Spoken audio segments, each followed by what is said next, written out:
I really hope so, guys. Morvaine, Episode 3, Season 1.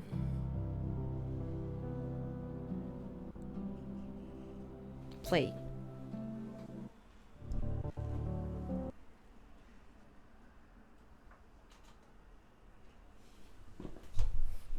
Something is wrong with the audio a little bit today. I hope it's okay and everything will be all right. Tunnel. Kira stands at a fateful threshold. Everything she holds dear is at stake. The path through the criminal hub promises salvation, but the price of entry may be more than she can bear.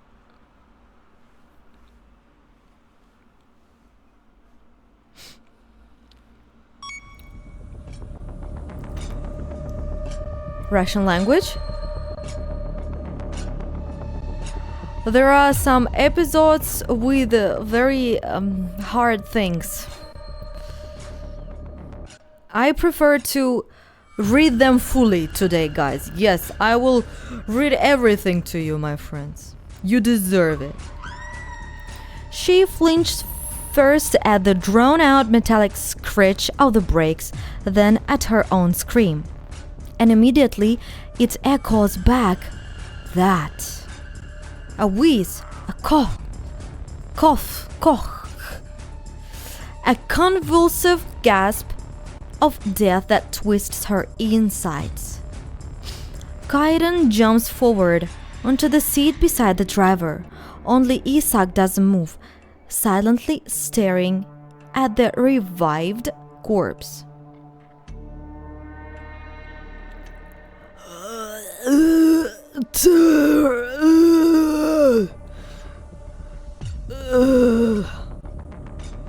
What the hell is this?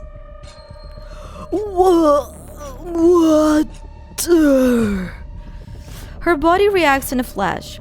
Cold takes her fingers and in the same second, a hot pulse of blood pounds in her temples. The girl's vision darkens for a moment. Inside her, everything is screaming, run!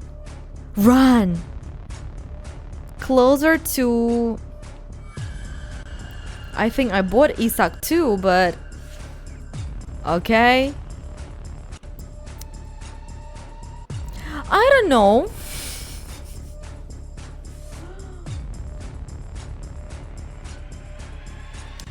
I was reading Isak. It was not very interesting as with Kaiden. And by the way, Mirai Vibes, I need to say that with Kaiden, it's much more interesting. And also, you remember that Kaiden don't like when somebody touch him, you know? And we touched him a lot in this, if we will choose. But due to the fact that you were not reading Isak, let's read Isak again. Isak! Closer to him. The only one who doesn't seem to panic in this stressful situation is her grim friend. Her classmate from the Sharing the Pain. Kira edges closer to the man's seat, curling up next to him and hugging her knees. Fear shatters her thoughts, keeping them from forming a coherent picture. But next to Isak, Chaos seems to step back half a pace. His outward calm, or whatever he passes off as calm, feels like a shield. He remains still. And her mind desperately clings to the illusion of stability. If he doesn't react, it means everything is under control. It means nothing monstrous is happening right now. It means they didn't drag a corpse out of the game club that came back to life, that breathed, that asked for water. Staying close to someone who doesn't panic is a survival rule when you're in a group. A rule, right? Isak will remember this moment. The revived corpse barely twitches, a microscopic spasm as if a weak current runs through its muscles. The dim tunnel light blinds him, emphasizing the deathly pallor of his skin. He blinks hard as if walking from a long sleep, and his cloudy pupils jump, constricting and dilating. Can I have some water? Kira doesn't listen after that. There is a click, then the dull metallic scrape of a door unlocking. She is the first to get outside, exhaling with relief as soon as her feet touch asphalt. The biker follows her. Piples? At what hard points does it go romantic too, maybe? Just a little bit Mirai vibes. The smell of dampness, smoke, and gasoline hits her, coming off the sports car that scraped along the tunnel wall, ragged plumes of smoke curling into the air. The dead headlights suddenly flare, hitting the minivan's windshield with a flash of light. Kira squints and shields her face with her hand. Through her fingers, beneath the thrum of her own heartbeat, she can just make out a male silhouette.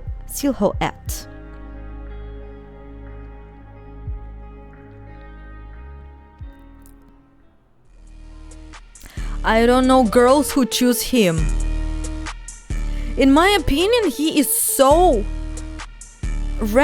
a red flag that it's already not interesting, you know? Like, even in the game, like, just go out of me. Just don't speak with me. Just... really, don't touch me. Like, I will go away.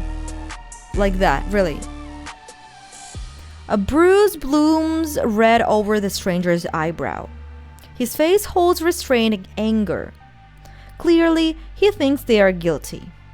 For the accident, for the collision, for damaging his expensive toy, his sports car. A sharp, slow gaze sweeps over Kira. For a moment, she feels trapped, instinctively wanting to run from him, but where? Back to the car with the corpse where Isaac and Laura remain? Away from the tunnel along the abandoned highway? Back to the trashed apartment knowing Fox now knows her address? Hello? I will say, though, his motorbike scene is pretty hot, but that's the only thing I give him. I don't know this motorbike scene. I don't know it. Oi, for some reason, the internet have a bad connection, guys, today. I don't know what's wrong, really. I hope everything is alright. But I can see like a bad connection. It's a red, you know. Stepping back, Kira finds herself between the growling van engine and Kaidan's back. She notices metal glinting in the stranger's fingers. It's when you choose diamonds this episode. Ah, I was not choosing any diamonds, but we can, if you want, we can read. He's got rings on his knuckles. Kaidan murmurs softly. The words barely reach her ears. Why does he have brass knuckles? Then they hear a man's voice, almost teasing, sharply at odds with all the heightened tension. Lags. Oh, it's so sad. Because my stream will save like this. Or no. Oh my god. I don't know, guys.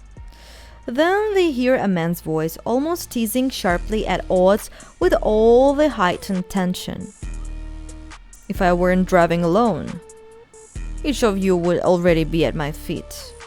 Face down on the asphalt, exactly where anyone belongs if they get in the way of my graceful maneuvering. and on this thing too. A tattooed arm with brass knuckles rises and casually points to the van.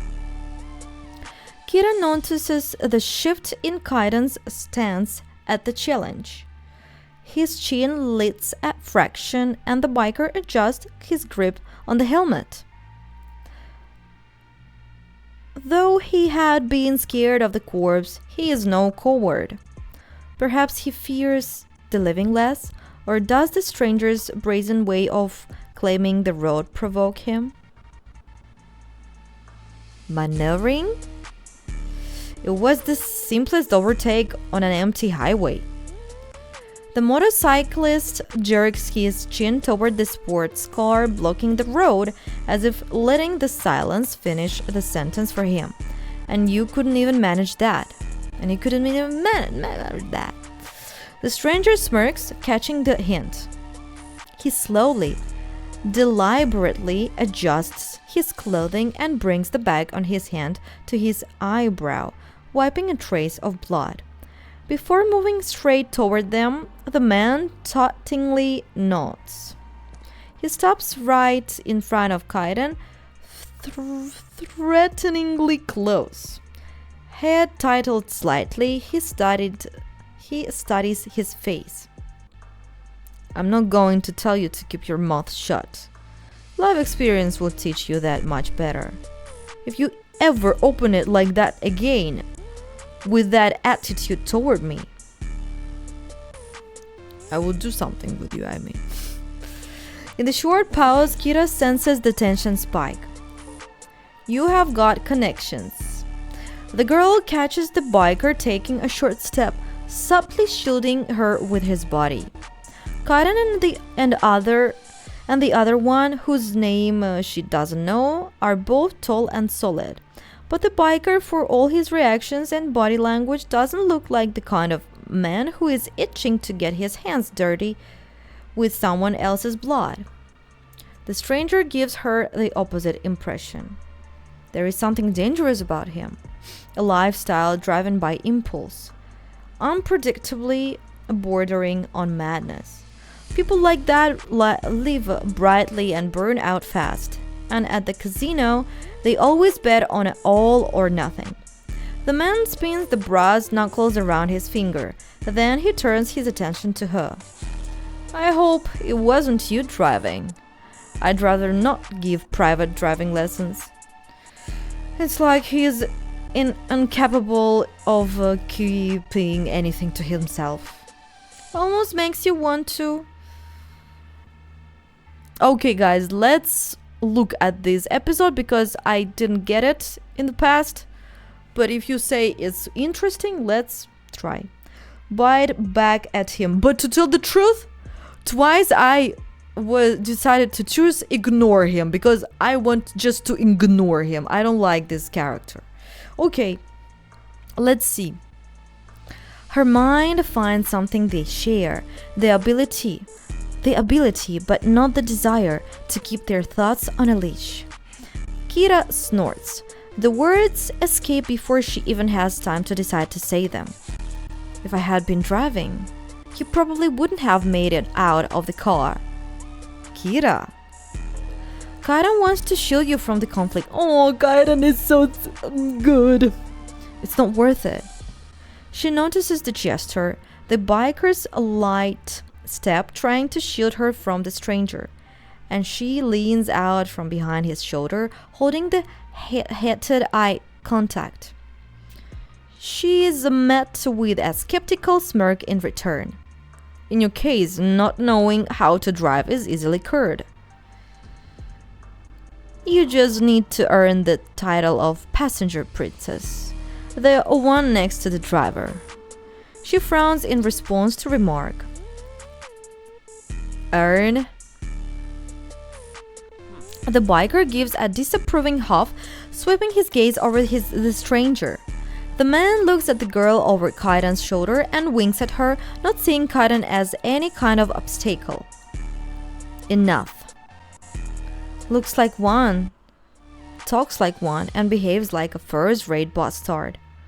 It's insulting and provocative all at once. Okay, guys. Give me 1 second. I want to restart this thing because I don't know. Something is wrong with audio today. Yes. No, it still works bad, I think. Sad. He knows how to provoke one of the most dangerous emotions, the one that erases logic and dulls reason. Hatred. You keep choosing the wrong ones. That's what hooked her. Men like that don't make you want to avoid them. They make you want to shoot back to prove you're not softer or simpler. Really? The audio is fine for you?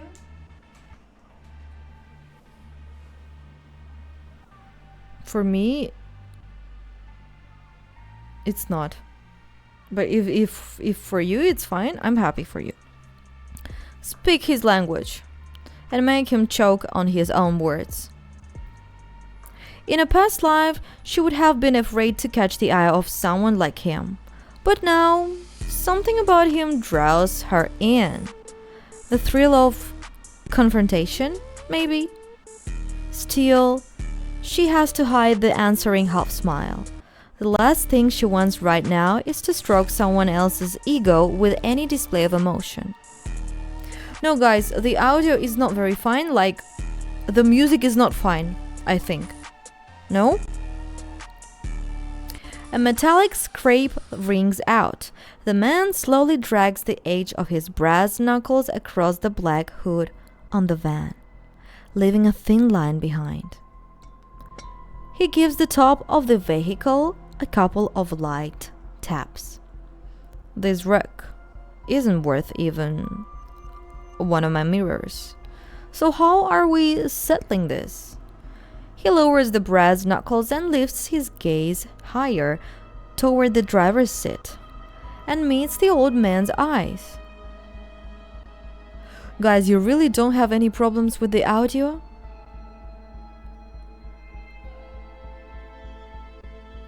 Boom, boom, sometimes. Yeah, I can hear that.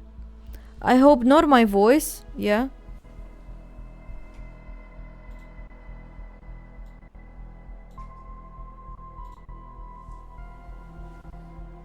I can hear the legs. And it's making me sad, of course. I don't know why I hear them.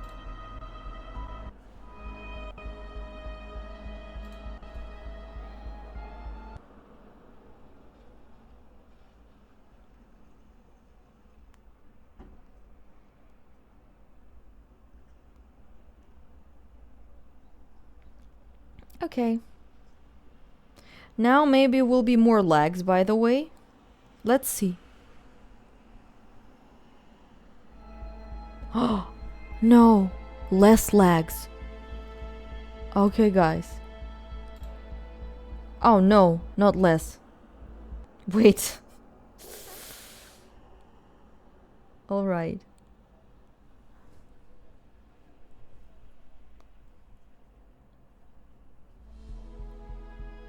Let's see, maybe it will work.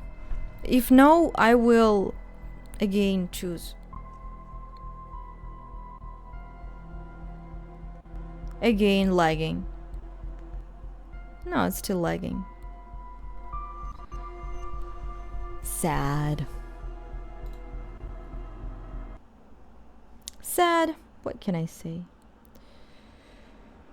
What can I say? What can I do? La la la la la la la. What can I say? What can I do?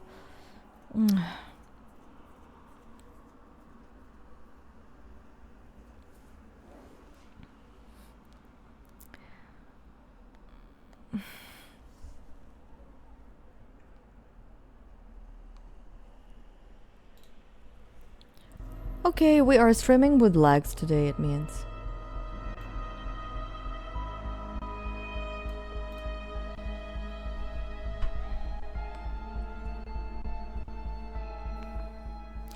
Kira feels as though something in Ronald's expression shifts for the first time. In the deep, sad, eternally calm wrinkles of his face, a barely perceptible tension surface. You change nothing at all and suddenly something doesn't work anymore. Yes, Mirai vibes. I don't know why. Like, it wasn't there when they carried the corpse into the van. It wasn't there when the dead man woke up. The whole drive, Ronald looked like a living monument, motionless, indifferent, worn down, practically mute. But now, something troubles inside him, never quite taking shape. It's only a sensation. All it took was for the stranger to scratch the van's hood. Then she hears the driver of the sports car whistle. I should probably apologize for calling the van a wreck, when the real wreck is behind the wheel. Such a bitch he is.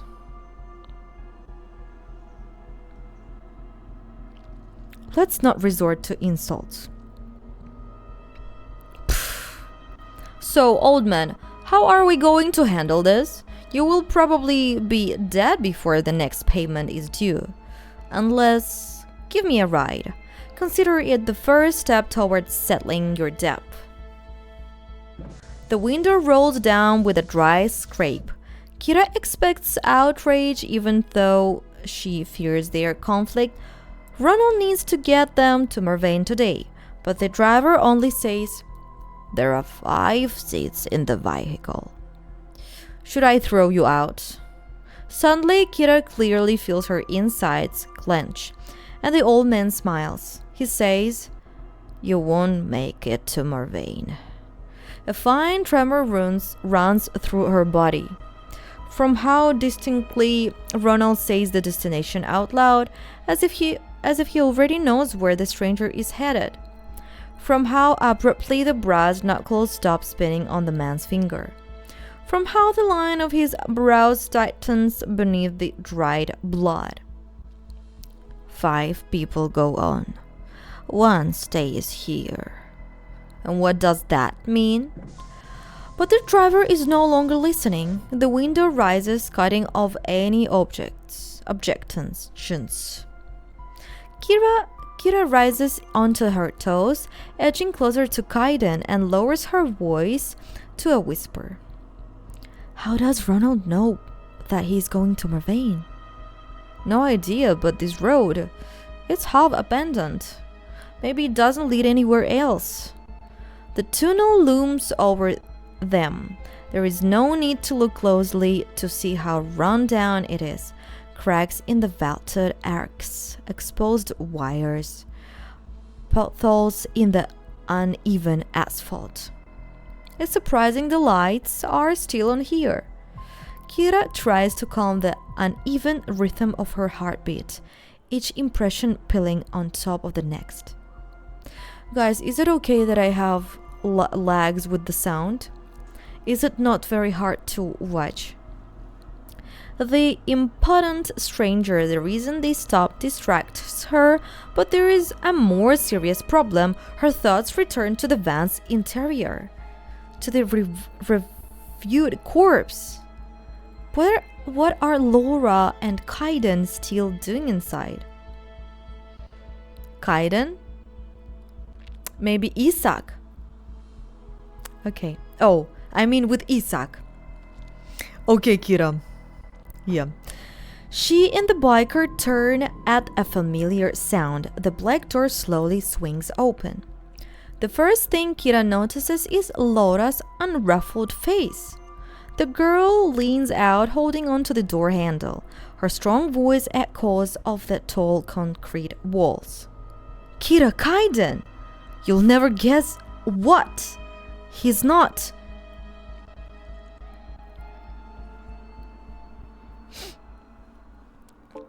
Minutes earlier. I'm not a corpse. Are you sure? I'm not a corpse. Prove it. How? Isaac, don't mess with him. You said you saw it yourself. He was stiff. The two freeze in the back seats, watching the revived body warily. Laura instinctively clenches her fist inside the pocket of her hoodie.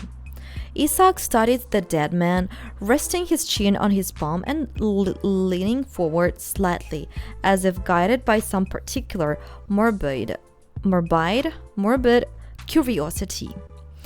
The gambler's skin, previously rigid and pale, gradually takes on a warmer hue, as if blood is flowing through his veins again. He suddenly opens his mouth and works his jaw, testing whether it still works. He can speak without wheezing after just a couple of swallows of the water Isaac offered him. My God. Laura rolls her eyes. Let him answer. I'm not a corpse. Isaac points at his neck with two fingers, tapping it. You didn't have a pulse. I'm alive. I just have an allergy to something, and every time this is the reaction. The pale stranger shakes his head from side to side, trying to grasp where the argument is going. It knocks me out completely. But everyone at the club knows this bit. They don't touch me until I come to. So you take something like that almost kills you every time? It feels like being reborn afterward. Wait, where am I? His gaze darts around the vehicle. He ducks down in his seat. For a moment, madness flares in his eyes. Is this... What is this? A hearse? It was one, but you came back to life.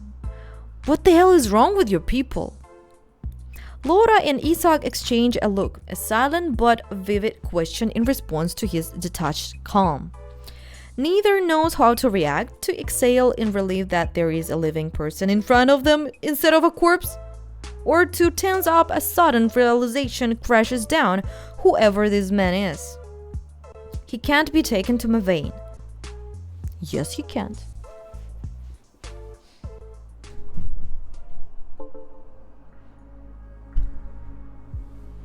Now, Kira is stunned. So, he was alive this whole time? Yes, I also liked it very much. Exactly, that's exactly it. But then we can't. The girl cuts Kaiden off, not letting him finish the sentence. I know. We will leave him there. Here, I mean. Just leave him? Throw him out on an abandoned road in a tunnel? Yes, it was a little easier when we thought he was a corpse.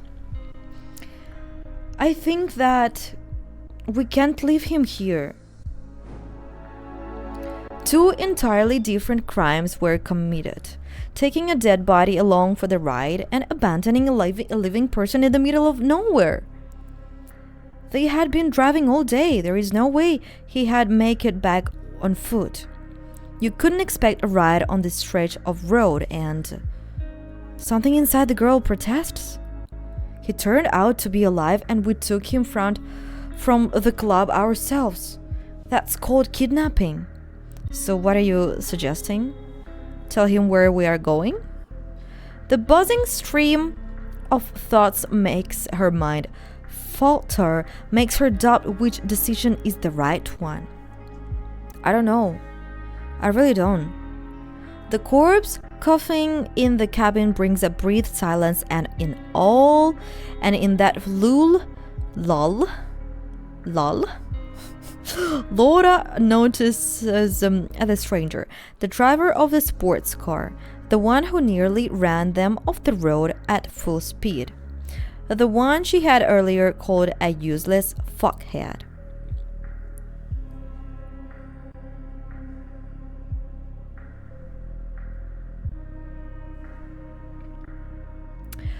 Sorry, not my type.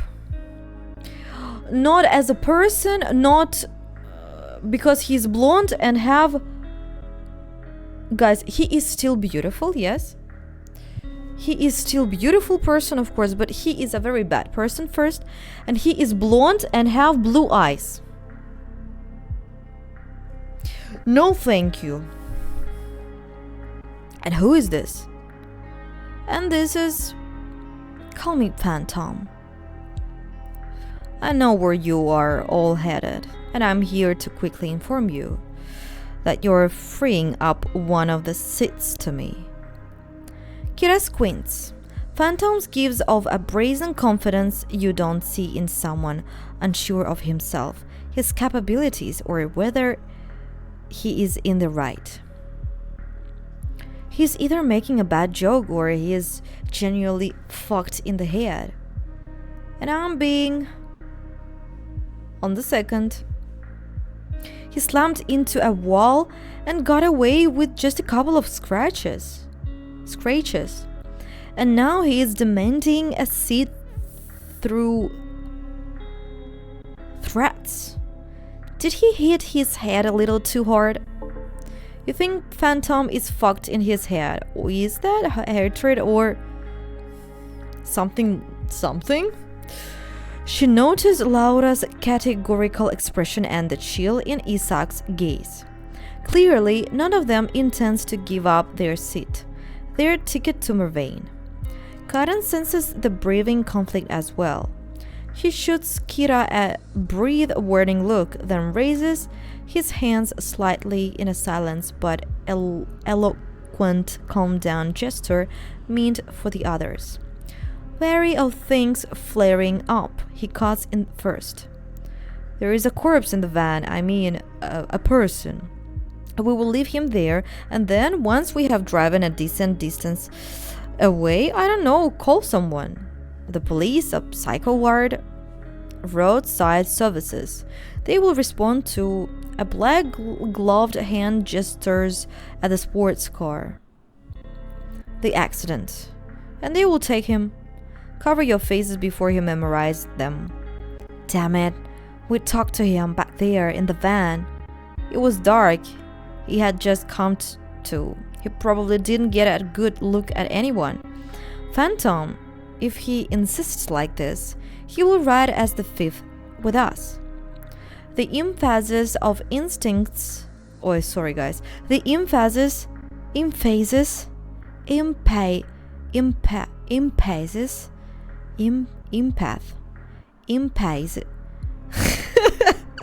The emphasis of on insists impulse. Fuck. The emphasis of insists implies refuse him and he will turn dangerous and bring trouble we don't need. Maybe he's right. Better to handle this with, as they say, minimal bloodshed. There is only a small stretch of the road left. Karen probably doesn't want to ruin the trip for all of us. Yes, he's kinda cute. But if you... Okay, it's okay that he have these eyes. Ocean eyes. But if he was with dark hair, maybe I can't think about it. But no. No, anyway, he have such a bad character. Phantom snorts. A satisfied smile spreads across his face. The arrangement suits him. Nonsense. He cut us off caused an accident and now wants to ride with us? It was more fun with a corpse. But I'm with Kaidan on this. Transporting a live junkie isn't an option. Junkie. Isaac leans into the darkness of the van. Hey, what's your name? Can you stand? Come on out. Where did you bring me? Where am I?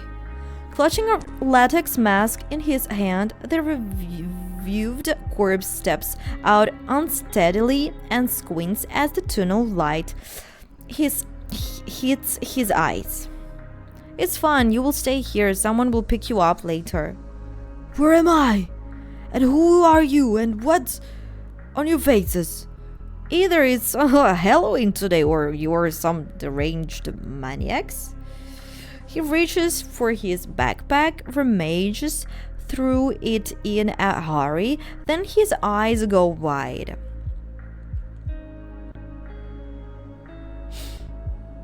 Yes, Mirai vibes, maybe. I don't know why they choosing him. Maybe people who don't have enough masculine. You know, he's too masculine and dangerous. Like, maybe people who, I don't know. I have too much testosterone in my blood. I don't need more testosterone, you know? He reaches for his backpack, ramages through it in a hurry, then his eyes go wide. You robbed me! Give it back! Impossible, the fare is being paid.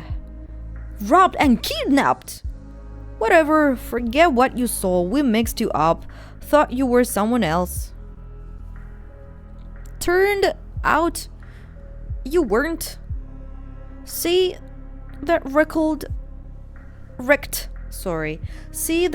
car, sit somewhere nearby and just wait. The corpse squints, looking around at everything in turn, the people around him, the tunnel, the van. Kira exhales softly beneath her mask. To her, he seems lost, not just here, but in life. Lost in life. Slow reactions, absolute carelessness about what's happening to him, and that latex mask only adds to the strangeness. Maybe, by the way. Said what? When did she manage to surround herself with people like this? What would Jer say? Ronald's indifference is unsettling. The girl turns, waiting for some kind of reaction from the man driving them to Morvaine. At least the slightest sign of involvement. But the old man leans his head back again and seems to drift off. He's probably just too old. There is definitely something wrong with him.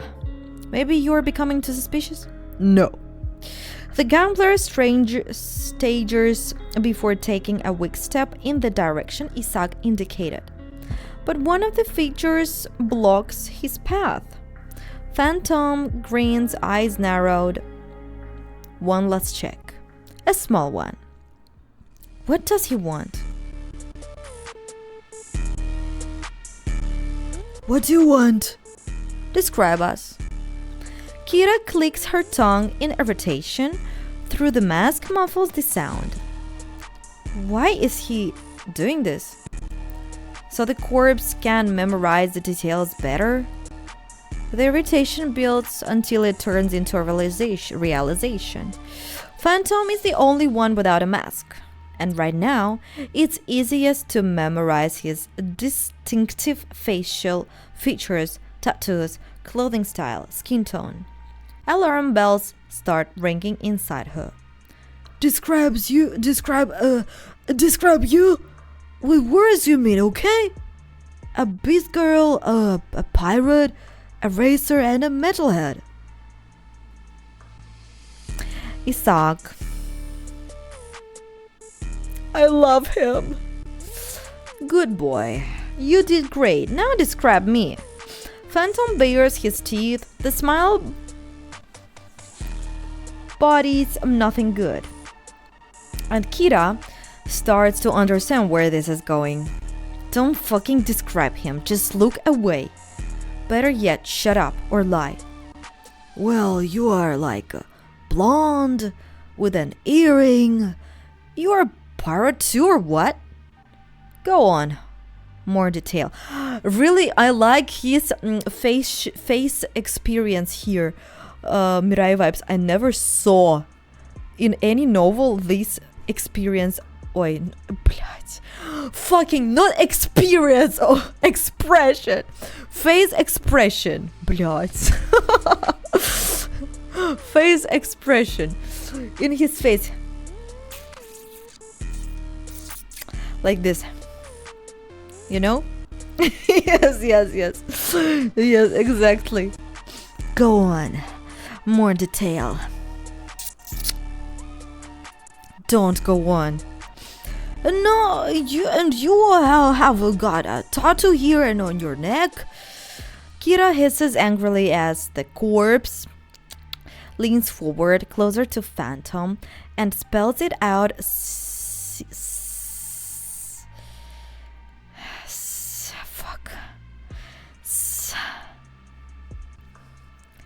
syllable by syllable. Syllable by syllable. She noticed the vein by his battered eyebrow swelling and turning blue.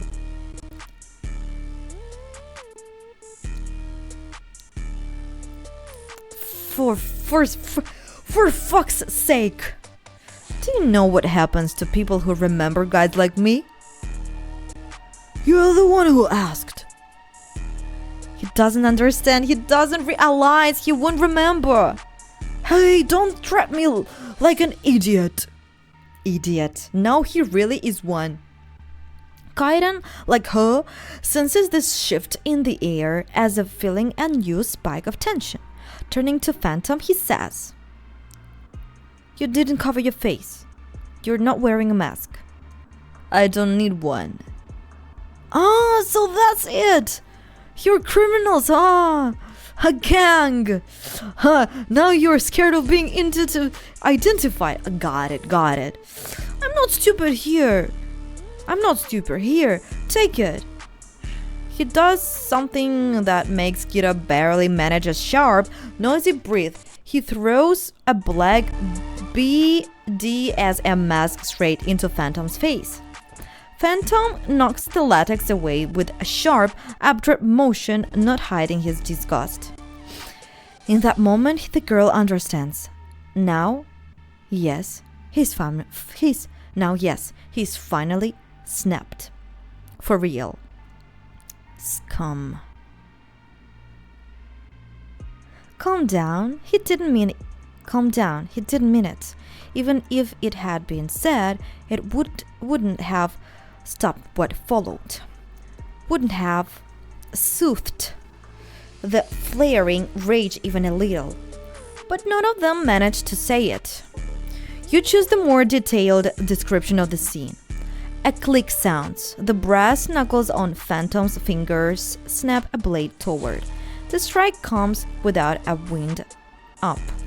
The blade slides into the man's flesh and slices his pale skin from one ear to the other. At first, a thin, reddening line appears on the corpse's neck beneath the chin. A second later, it bursts wider, spilling and staining the collar of his shirt. Not understanding what's happening, the man collapses to his knees and convulsively presses his palm to the bleeding skin.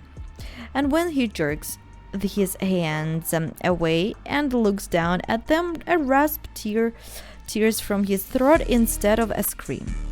The sound turns wet. His eyes fly open so wide the whites glisten. Blood pours from his neck onto the asphalt, and the metallic smell instantly fills the air.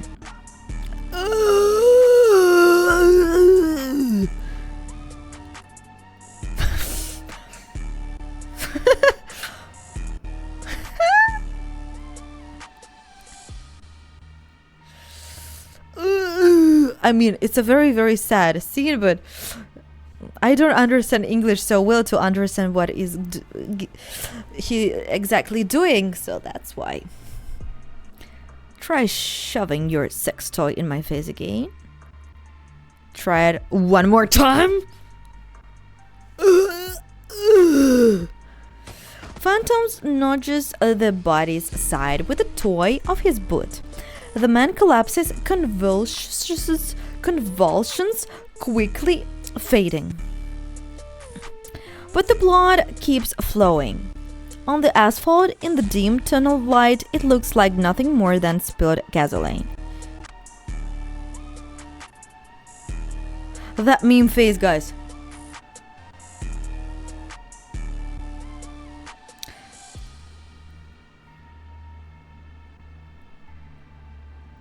Isaac have some emotion.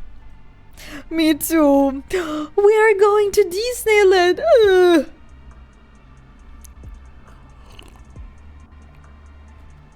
Yes, Mirai vibes. Isaac have some emotion, like he have.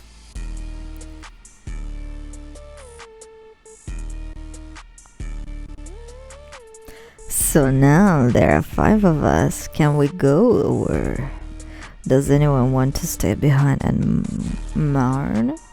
By the way, I'm thinking, Mirai vibes, if there are 5 people who wanted to go, like there are 4 people who really wanted to go and 1 corpse that was kind of corpse, but who was the 5th one? I think it wasn't Phantom, it was someone else. He didn't buy a ticket.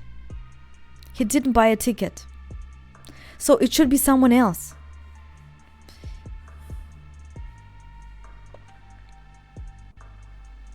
Thank you.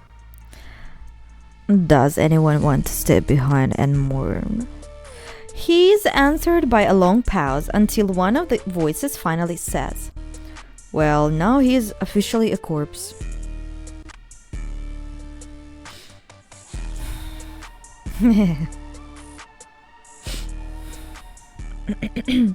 Spoiler alert.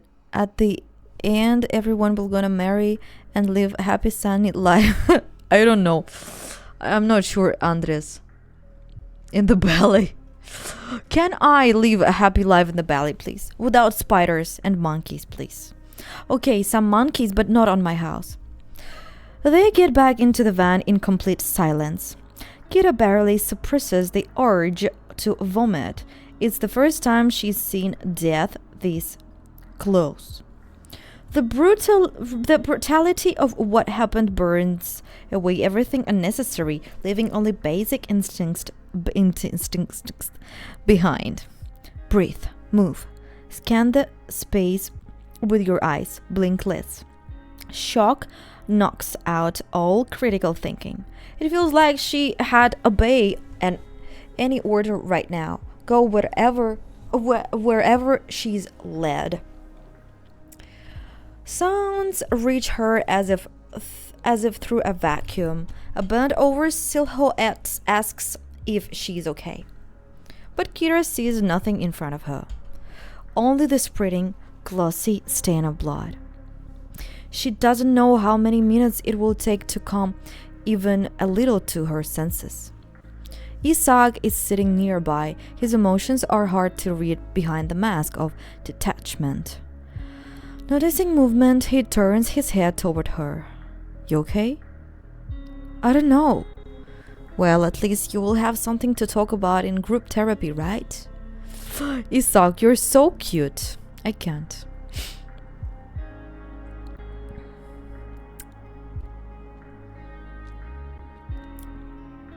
The main thing is take deeper breaths. Oh, Isaac, you're so good. I can't. Everyone but Phantom tenses with the old driver speaks for the first time. Ronald's voice is hoarse, echoing at the rattle of the vehicle. On the road, time drags. Conversation is the only thing that makes it pass faster. The place you're headed for is an ill-fated one. So get used to each other now. Later, only your own people will be nearby. And what is that even supposed to mean? You will have to stick together. Why is that? It's easier to survive that way. What the hell?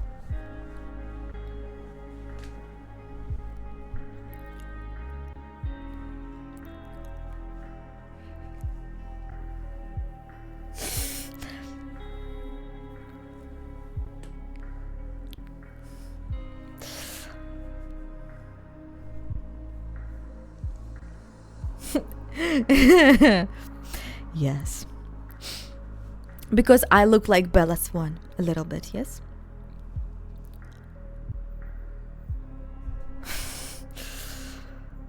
Five shadows at the blackened gate, none of them glad to share their fate. Speak the truth or spin a lie, what do you carry deep inside? Believe it or not, a simple play, whose time will come, whose turn today? Speak, why did you come this way, so judgment finds you, come what may. What the...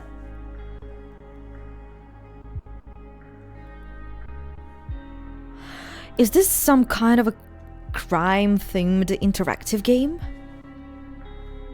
Play among yourselves. I'm not talking... Play among yourselves. I'm not taking part in children's games. Suddenly, the old man slams his bony fingers against the steering wheel and sweeps his gaze over everyone, one by one in the mirror. Whoever shuts their mouth will rot in a ditch down south. Whoever stays silent, out they go. They will reach the city dead below. Start, one by one. You'll have to listen to your fellow travelers' stories and decide who you believe and who you do not believe. The truth will reveal itself as the story unfolds. If your choice is right, you will gain an advantage. Oy. I will come back after 1 minute.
I'm here. Hello.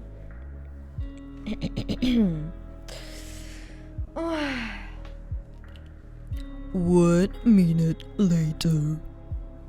Why are we, camera?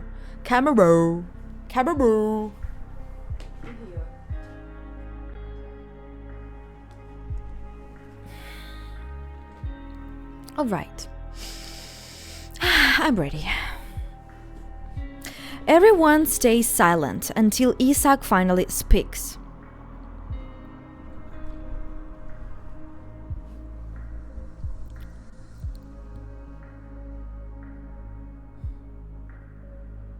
I'm looking for my younger brother. I get calls from time to time. They invite me to Morvaine. So he's already been there? And every single time, they stop answering as soon as I arrive. Instead of a dial tone, fucking silence. His lifeless tone carries a note of bitterness, then shifts into blind rage. I'm looking for the source of the calls. When I find it, the man falls silent, waiting the word. I'll kill them. The last word is spoken from beneath his brows, with force so coldly that it sounds final. Kira hears how old pain seeps through the bloody promise. She feels it in her gut. He's capable of it. If they don't say anything, who does he think it's about his brother? The art here is cool. Yeah.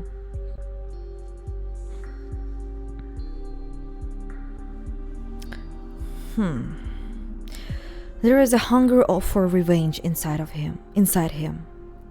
And it's already no weaker than his desire to bring his brother back. Isaac's eyes glaze over. He spits the words out dryly through clenched teeth. I know he's alive. All I have left of him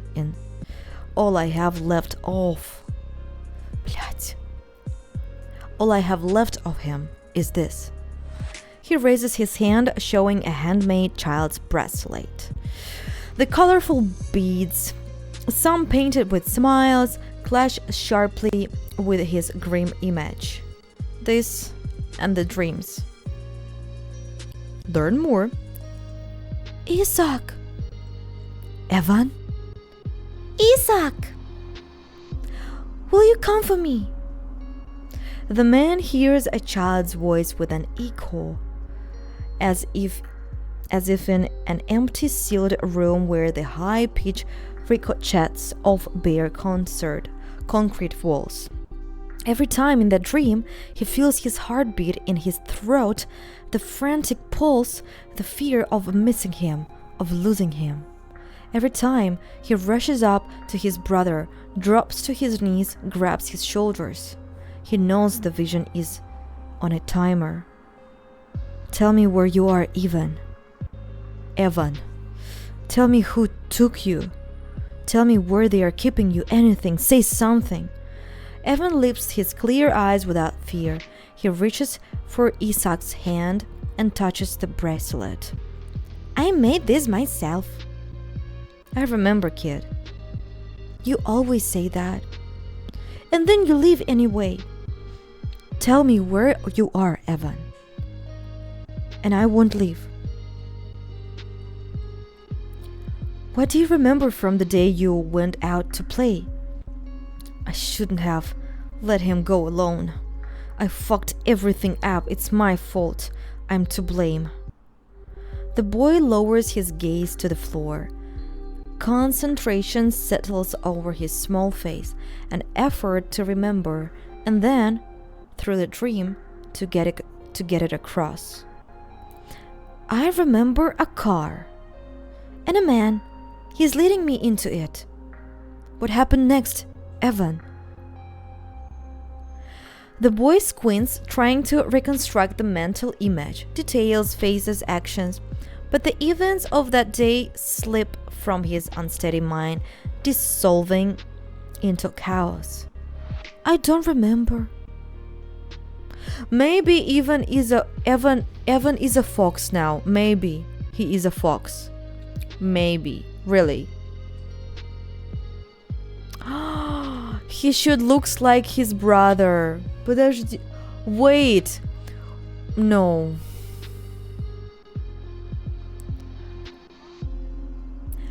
What if it's his twin brother? Maybe they were the same age. Or he is younger. Wait. Isaac lost his brother when his brother was 10? Now Isaac 20 and he should be 20. So they have the same age. Maybe they are twins. Maybe they are twins. I don't know. Or maybe they look very alike. I can fall in love with his brother if he looks like Isaac. Wait, it's a fox. I don't want to be with a fox. Because fox made a very bad thing. But we also made a very bad thing, yeah? It can be his... It can be his brother. He can be a brother.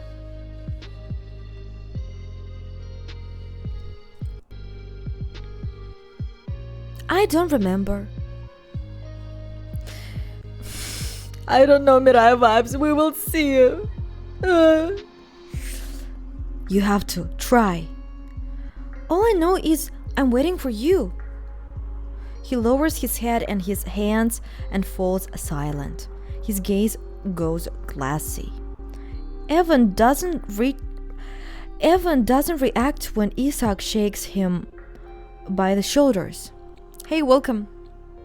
Calls his name, raises his voice to a shout, shakes him harder. And then I always wake up. By morning, that ghost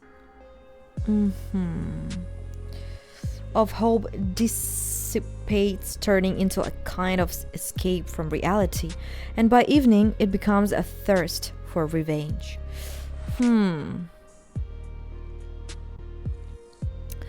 Look at this picture. Isaac is holding his brother, his small brother.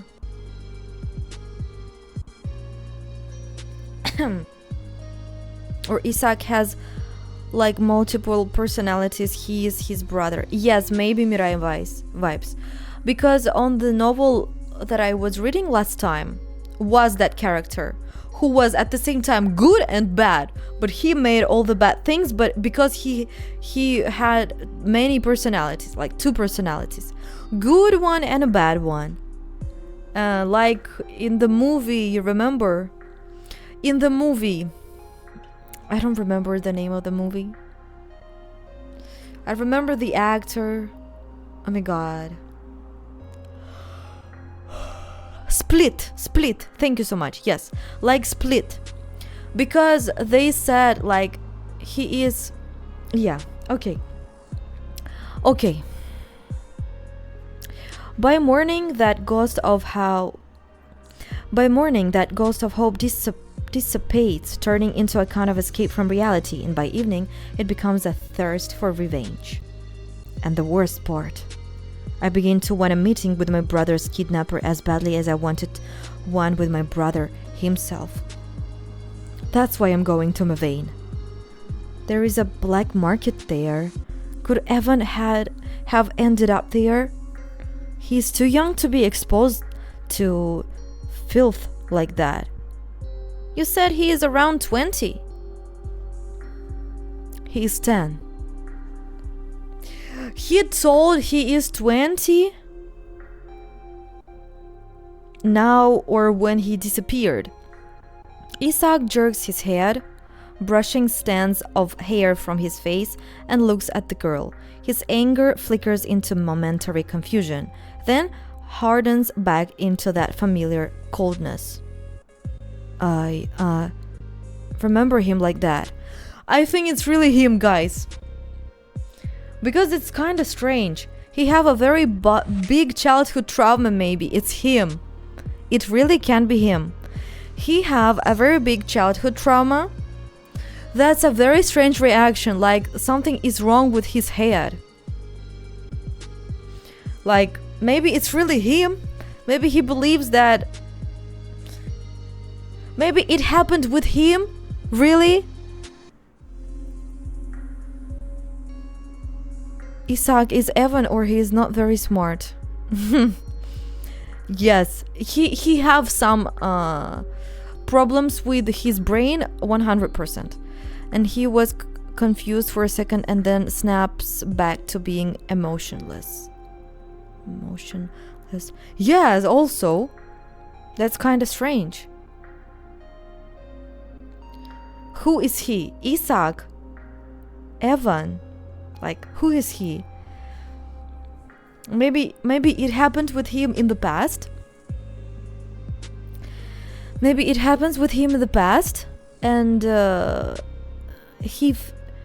was so stressful that he believed.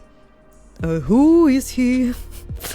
It was so stressful that he believed that it's his brother, and he started to find, I don't know, like his personality changed on the Isaac and Evan. Splitted. Yeah, splitted, like split. Isaac. Evan, Isaac. Evan, Isaac.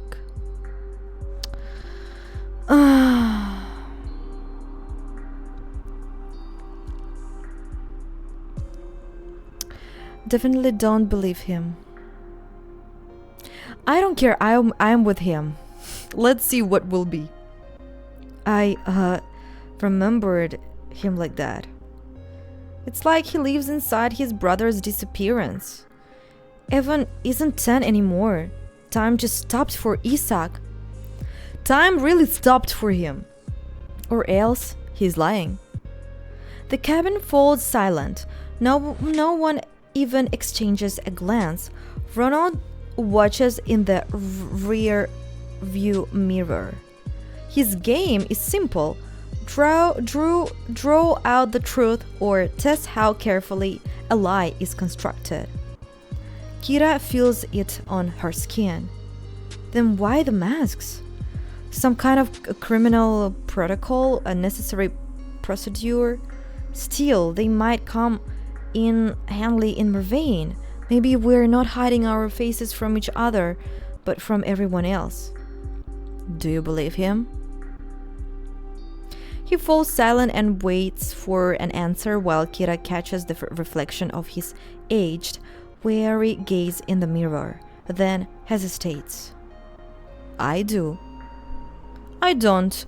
Running to Morvaine every time he calls and never turning the city upside down to find your brother. Did you ever trace the calls? I tried many times. The signal keeps glitching. As for searching, I lived there, looked for him for months. I hit absolute rock bottom, but I didn't find a single lead.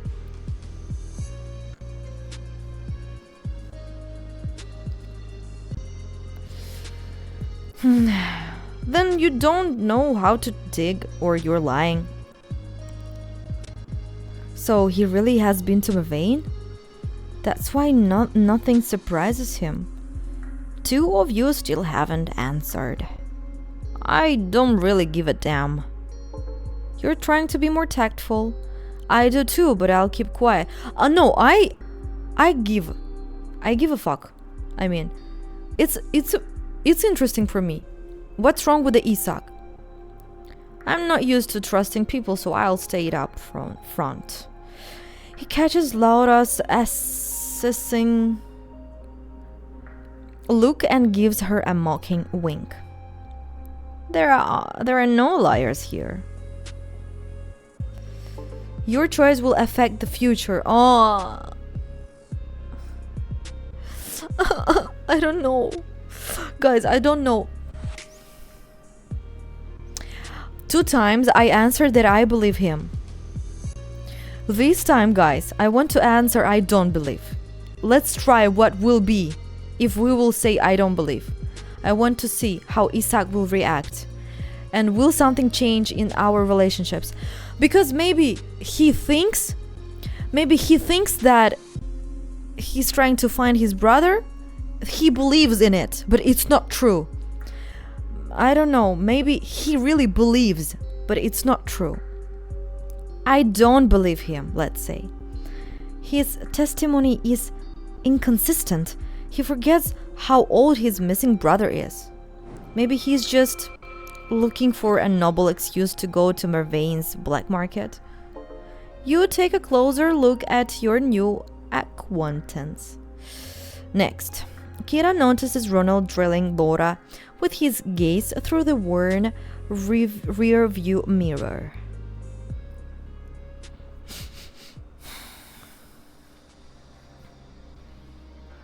I don't have tear-jerker stories or shattered hopes for you.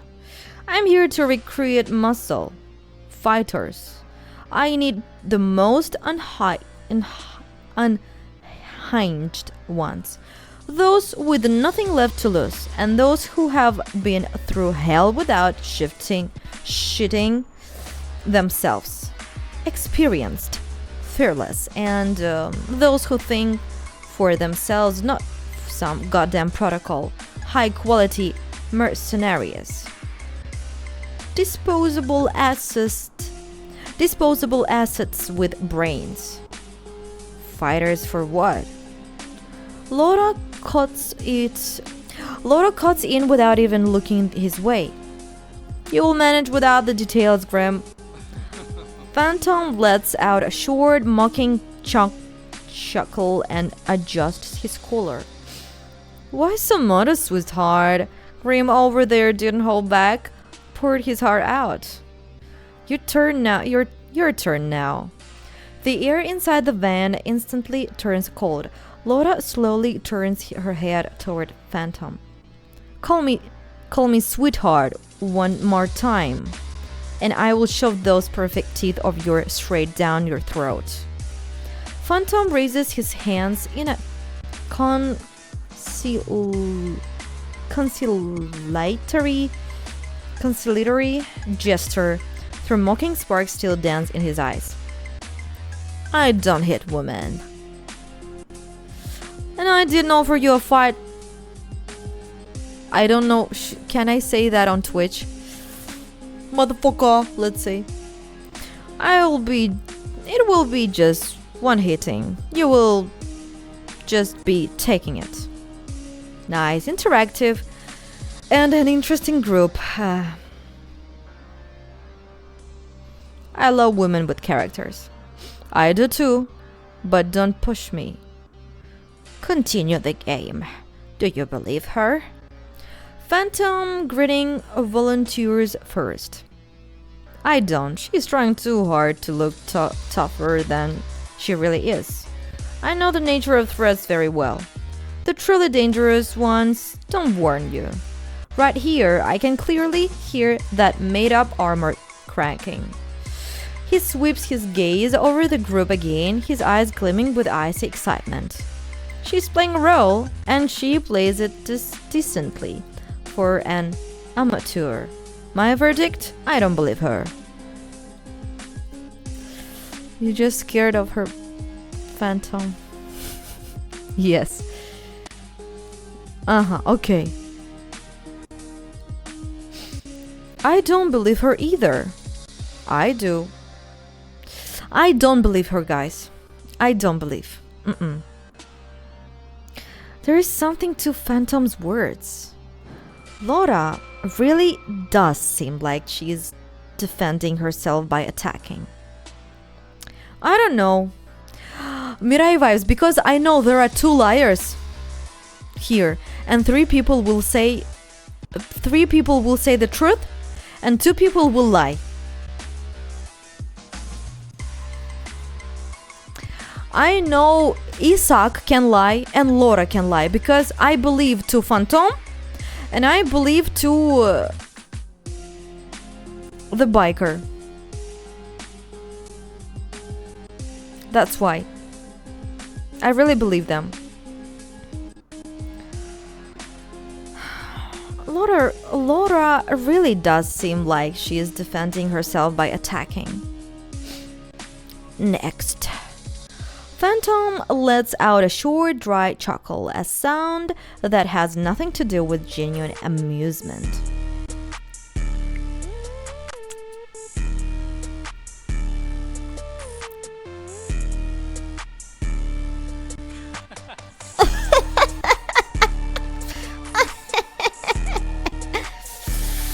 It's not like I'm burning with the desire to bare my soul or share intimate details.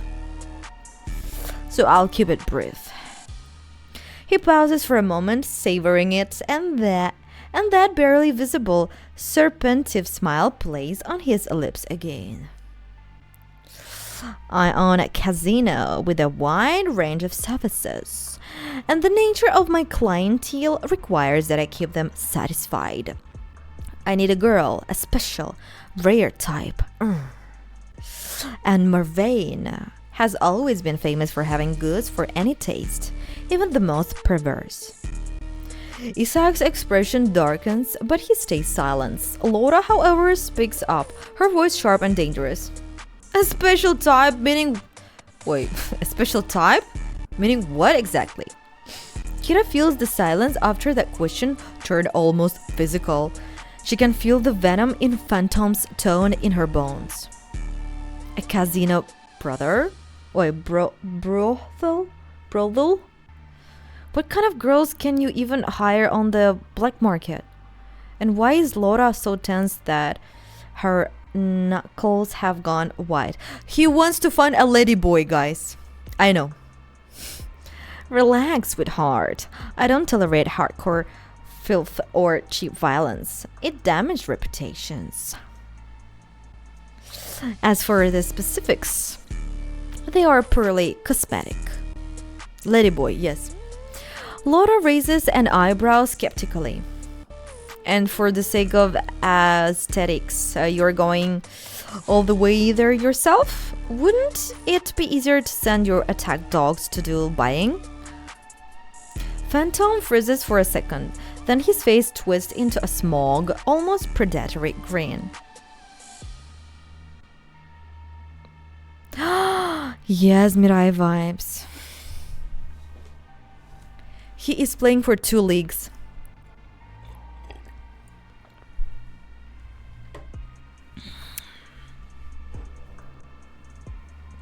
It's cool, you have more variations. Easier? Yes. But I value quality over simplicity. Because the service I sell are far from cheap. In such delicate matters, I'm used to trusting only myself. Before I pay, I need to see, touch, talk in person. That's my reason for going to Morvaine. Phantom winks at Laura. Besides, you're going after boys, I'm going after girls. Let them have some fun on the way back. The driver states the condition. Everyone has to vote again. I believe him. He seems like the kind of person who can easily afford not to lie. The sports car was expensive. If he is not hiding his income, then neither is the activity. I believe him. I don't believe him. I believe him.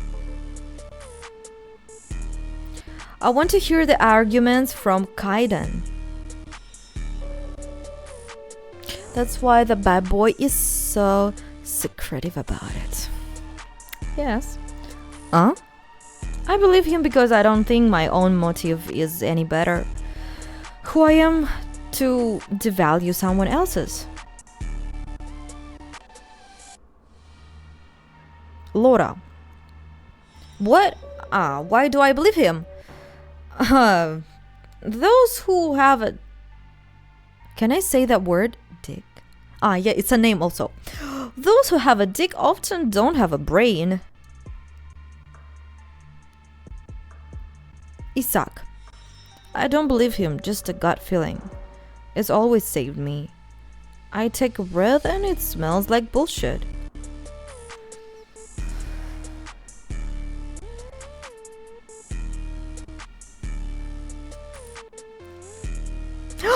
Really like Bella Swan. I really like Bella Swan.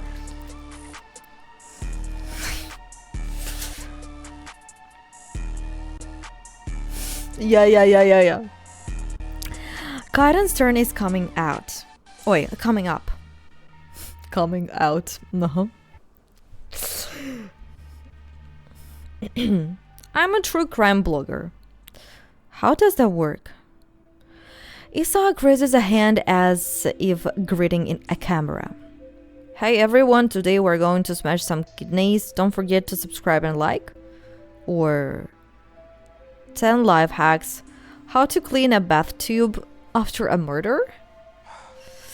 Kaiden lets out a heavy sigh in response. No. I've studied many killers in our state.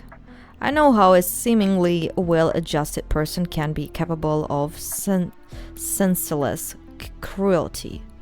And through my work, I try to warn others. He falls silent, staring out the window. I raise questions most people are afraid to even think about.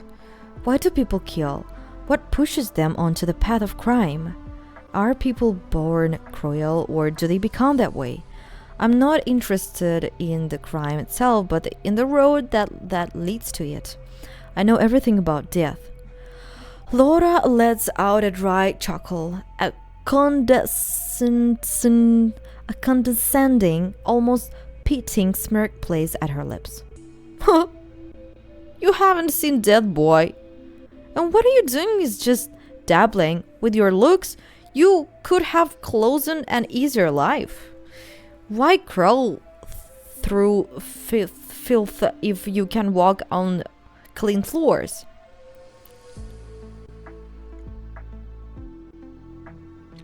I still don't get why you need Morvaine. A city library would be enough for your lectures. I found someone, an active killer. One of those the news only ever labels as unidentified.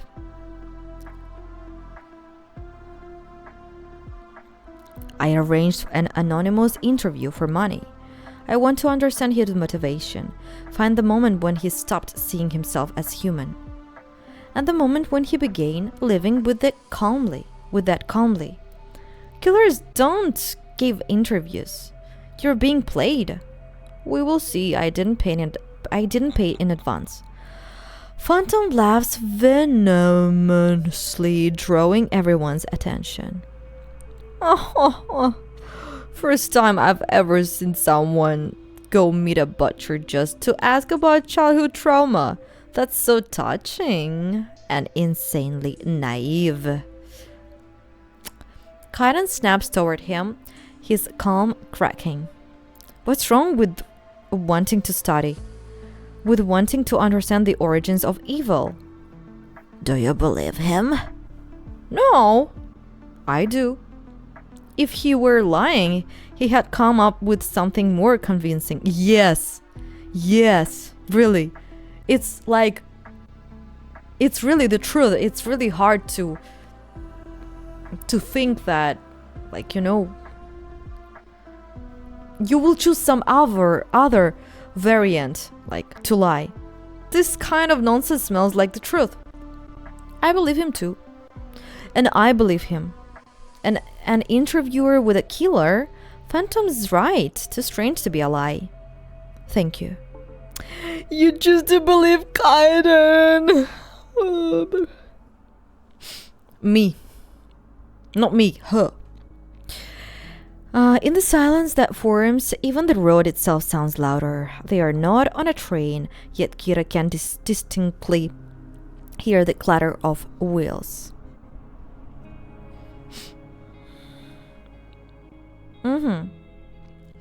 Or is it her mind counting down the seconds until it's her turn? A knot of nerves rises in her throat. What's the problem? She knows how to lie. Online, in chats. With her feet up on the table, she lazily thinks through each next phrase. Now, under 5 pairs of alien eyes, she can't afford to fall apart. She draws in a breath, lets her gaze drift into nothing and makes a decision. Tell the truth. Less risk of getting tangled in lies. Besides, no one asked for very detail, just a reason for the trip. She exhales loudly. Her voice sounds natural. Something valuable was stolen from me, a personal item. They left instructions. Look for it in Morvaine's black market. There was also a note telling me to bring a mask. Laura squints. There is no sympathy in her gaze, only cool curiosity. What kind of item? A laptop. Oh. Now your companions know what you're looking for. Kira slowly sweeps her gaze across the group, studying each face in turn. A persistent thought throbs in her mind. Did Fox drag only me here? Or is one of them part of his script too? The possibility that someone among them knows Fox feels almost tangible. Yet the expressions of her companions don't change. Which is hardly surprising. Her reason for the trip is hardly shocking. She is cast herself as a victim of blackmail. Phantom breaks the silence, rubbing his chin. A personal vendetta over a theft. How romantic. You choose to tell the truth. Do you believe her? You've got connections. I believe her. You've got connections. I believe her. For some reason, I don't get the sense that you're lying. I don't believe her. I believe her.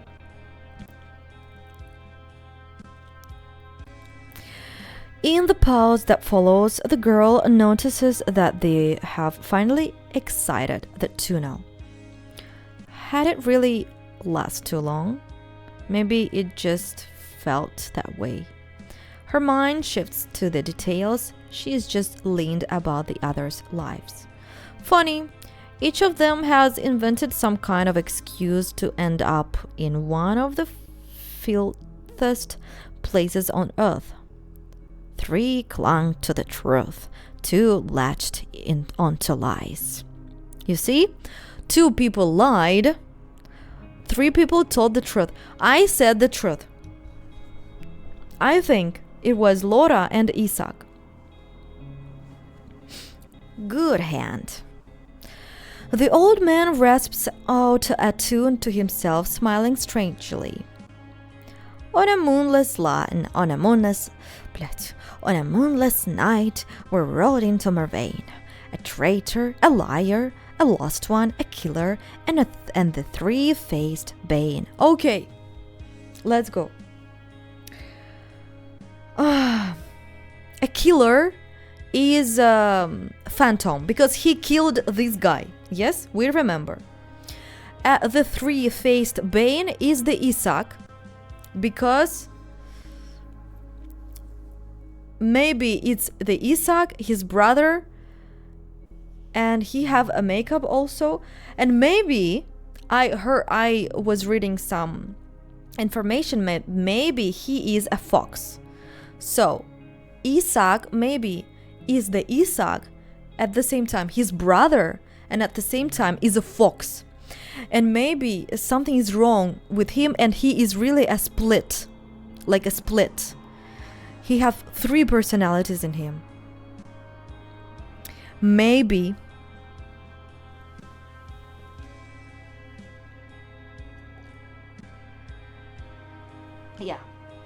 brother, him and fox, because he is talking like fox. He's talking like fox the same way. A liar. Who is what is traitor? I don't know, guys. The translation of that word. A liar, I think it's a girl because she was lying all the time. We are liars because we made a lot of shit, yeah? Not we, the girl, the main character. Kira is a liar.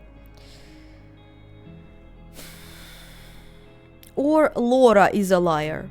Maybe Laura. Предатель. Traitor. Предатель. We are traitor, guys. Sorry. We are traitor. Because we traded Fox. She is a traitor. Kira is a traitor. The 3-faced Bane is Isaac. Killer is Phantom. A lost one is this beautiful Kaiden. And a liar is Laura because she also was lying. In my opinion, she is a liar. She is a liar. Yes, she was lying about this team. And yes. Kira, traitor. It's not me, by the way, Mirai Vibes. I was just watching a lot of TikTok videos where people were thinking like that. And I was like, yes, exactly. Maybe he forgot to take his meds? Or is this some local lore? You have to really love your job. She steps out the vehicle, with a mix of relief and uncertainty.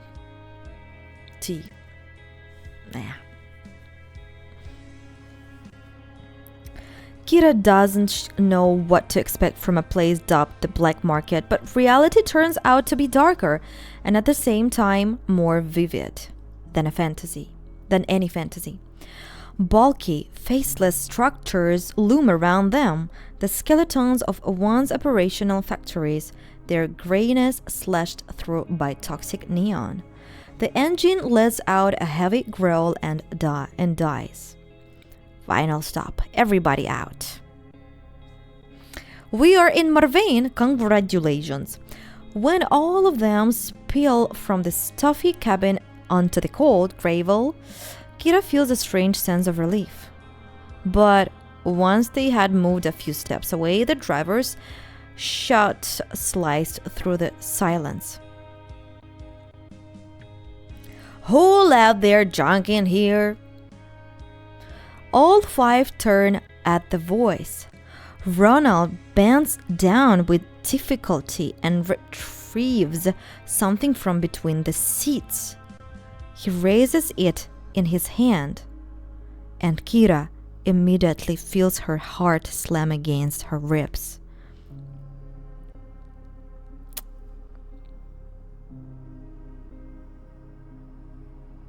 Yes, guys. All the time, Fox's mask was with us. In the old man's rough, knotted hand is a mask. Its glossy surface catches the neon light, reflecting the distorted faces of those standing nearby. This wasn't here on the previous run, and it won't be on the next one. Take it.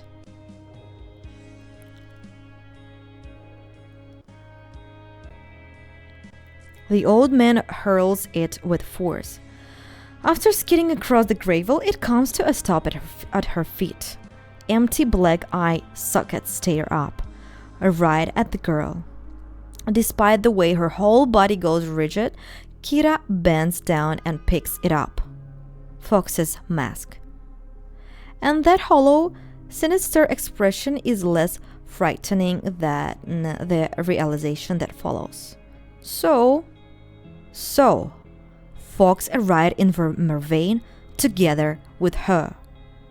Kira sweeps her gaze over the remaining four. Who is it? Who is it? Whose is it? Whose?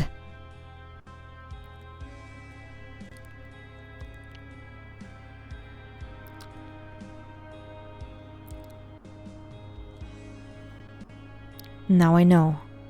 Fox is one of them. Bam! Yes.